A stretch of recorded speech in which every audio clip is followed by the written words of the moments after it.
Okay, today something, it's just shaking me to the core of my being. You know, one of those days where everything is just going along fine, la-di-da-di-da, you know what to expect. And then something just hits you. And you don't know what's what. You don't know what's up, what's down, what's left, what's right. Your entire way that you understand the world is completely shattered. Now, what I'm talking about is Tucker Carlson. Good evening and welcome to Tucker Carlson tonight.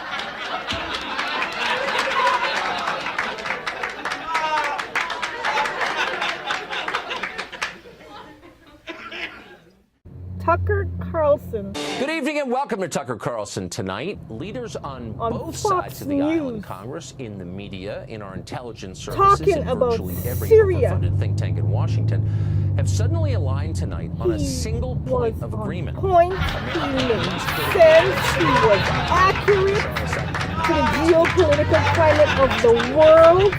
Assad is an evil man. In what world His latest does it crime come is to a where chlorine gas attack carried out over the weekend by I his agree forces with against a Tucker rebel Carlson. He made sense.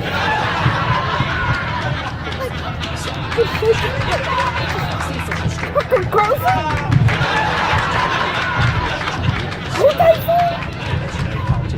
say? Tucker Carlson and Howard Dean had a clear, concise examination of America's involvement in the Middle East massive attacks on the and Syrian Syria military. Dean is going even further than that.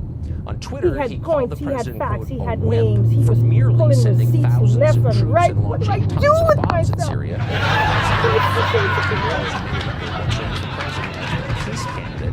Tonight, he wants total...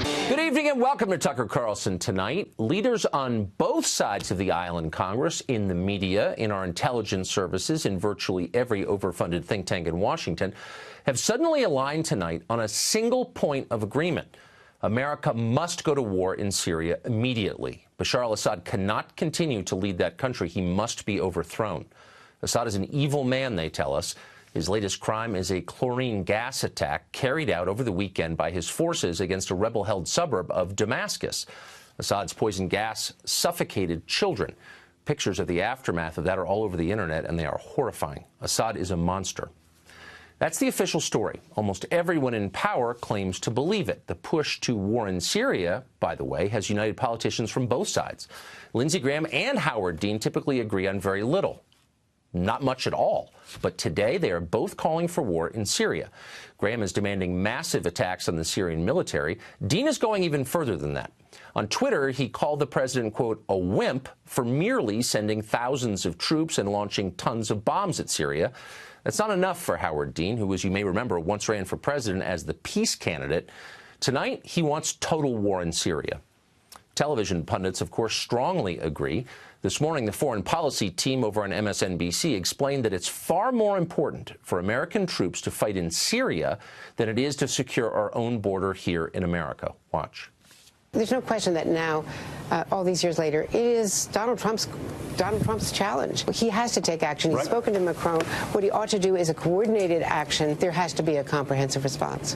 As Trump leaves to fight his imaginary border war, he's leaving the real war where we could make a difference, and said he's turning it over to Assad and to Iran and to ISIS. This is something that Barack Obama wouldn't even do if confronted with these set of facts. Trump has to take action in Syria. Everyone nods sagely. That ought to make you nervous. Universal bipartisan agreement on anything is usually the first sign that something deeply unwise is about to happen, if only because there is nobody left to ask skeptical questions. And we should be skeptical of this, starting with the poison gas attack itself. All the geniuses tell us that Assad killed those children. But do they really know that? Of course they don't really know that. They're making it up. They have no real idea what happened.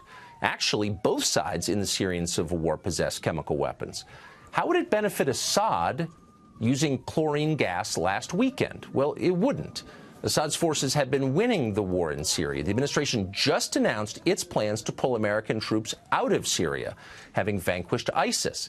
That's good news for Assad, and about the only thing he could do to reverse it and to hurt himself would be to use poison gas against children. Well, he did it anyway, they tell us. He's that evil.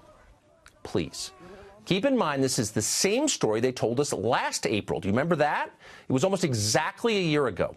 The new administration announced it was no longer seeking to depose Assad from power. Regime change was no longer our policy. So the usual war chorus in Washington started yelping, went berserk, and days later, Assad supposedly used sarin gas against civilians in Syria. There was video. We bombed a Syrian airbase in response to that. At the time, this show asked what seemed like the obvious question: are we really sure that Assad did that? It seems weirdly timed and counterproductive to him. Shut up, they explained. Of course we're sure. What an unpatriotic question. But of course they were lying.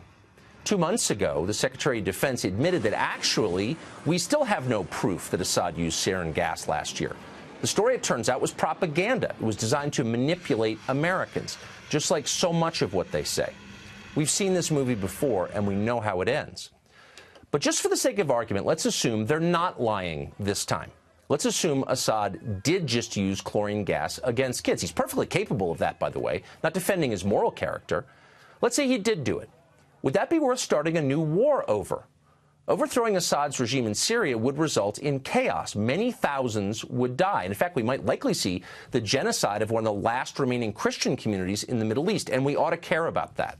Some of the dead, of course, would be American servicemen. A new war would cost us tens of billions of dollars, maybe hundreds of billions. Would it make America safer? Would it make the region more stable? Let's see. How exactly did regime change work in Iraq and Libya? Doesn't matter, say our moral leaders on CNN and everywhere else. Atrocities like this cannot be tolerated. Okay, but let's be real. We do tolerate atrocities like this all the time. For example, there's a devastating famine killing children in Yemen right now. The Saudis are causing that famine. Should we drop tomahawks on Riyadh in response? Not until it's on YouTube, apparently. When you conduct foreign policy by viral video, pictures are essential. But in real life, Syria is a highly complicated place. With Assad gone, who would run it exactly? Do we have another strongman in place to install? Or is it our hope that a stable democracy will magically appear in the wake of this protracted civil war? And who exactly are these moderate rebels you're always hearing about, the ones that we're supporting with your tax dollars? Well, a lot of them turn out to be Islamist crazies. For example, the city where the chemical attack just occurred is mostly controlled by the Army of Islam. It's a radical group that has called for establishing an Islamic state under Sharia law in Syria. That group's founder called for exterminating all Shia Muslims and Alawites from the country. But we're supposed to wage a new war on this group's behalf. Why is that exactly? Back in 2013, when the Syrian civil war was still in its early days, one onlooker weighed in on Twitter. Here's part of what he wrote, quote, "We should stay the hell out of Syria. The rebels are just as bad as the current regime. What will we get for our lives and billions of dollars? Zero." In another tweet, he said this, quote, "Let the Arab League take care of Syria. Why are these rich Arab countries not paying us for the tremendous cost of such an attack?" And in yet another tweet, he said this, "What will we get for bombing Syria beside more debt and a possible long-term conflict?" Of course, you know who wrote that. It was Donald Trump. And he was right. And that's one of the reasons he got elected president. And now the same people who brought you a dying American middle class, undefended American borders, and endless pointless wars in countries you could not find on a map are telling the president he's got to depose Assad for reasons that are both unclear and demonstrably dishonest. And by the way, it may happen. But before it does, Congress ought to consider a brand new constitutional amendment. Let's call it the Lindsey Graham Amendment. And here's what it would say. Congress shall topple no government until it finishes rebuilding the last government it toppled. And furthermore, talk show generals shall be required to personally visit the battlefield of every war they advocate for. End of amendment. That would have an immediate and positive effect. Let's hope it passes. Pray for all of us.